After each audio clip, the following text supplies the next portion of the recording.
আমার নবী পাকের উম্মতেরা, আমার মায়েরা বোনেরা, খুব খুশি হয়েছিলাম যখন আগের বছরে এসেছিলাম।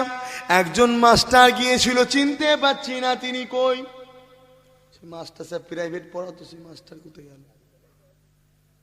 ওই তো যে বলছিল ভাইজান যাবেন না, আপনার বোনেরা আপনার কথা শুনে সব মাথায় উন্না দিয়ে গায়ে মাথায় কাপড় দিয়ে পড়তে এসছে।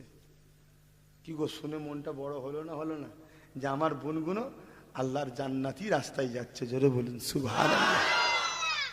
আমি কি শুধু তোমাদের ভাই হই আর তোমাদের বোনগুলোর আমি ভাই না? কি গো, তারাও তো আমার বোন হয়। এ নওজোয়ান তরুণেরা, আজকে একটু মা বোনেদের নিয়ে আলোচনা করব। তার পূর্বে একটু জানিয়ে দিয়ে যায়, কোন নবীর মাহফিলে আপনারা এসে বসলে আল্লাহ বাবা নবীকে কি নিয়ামতের নবী করেছে। আমার নবী যখন জেরুজালেমের মসজিদ বাইতুল মুকাদ্দাসে দাঁড়িয়ে গেলে, তামাম নবীরা দাঁড়িয়ে গেলে, তামাম ফারিস্তারা দাঁড়িয়ে গেলে, ওই জায়গাতে নামাজ হবে। এই নামাজের আযানটা কে দিয়েছিলে এবং এই নামাজ ইমামতিটা কে করবে? এ নওজোয়ান তরুণেরা, ইমামতিটা কে করবে?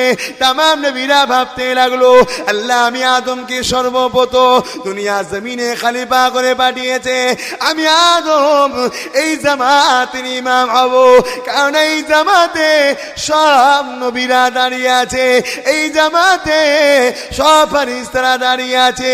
হযরত ঈসা রূহুল্লাহ ভাবে আল্লাহ পাক আমাকে বিনা বাপে কুদরতি ভাবে বানিয়েছে, আমি ঈসা রূহুল্লাহ এই জামাতের ইমাম হব।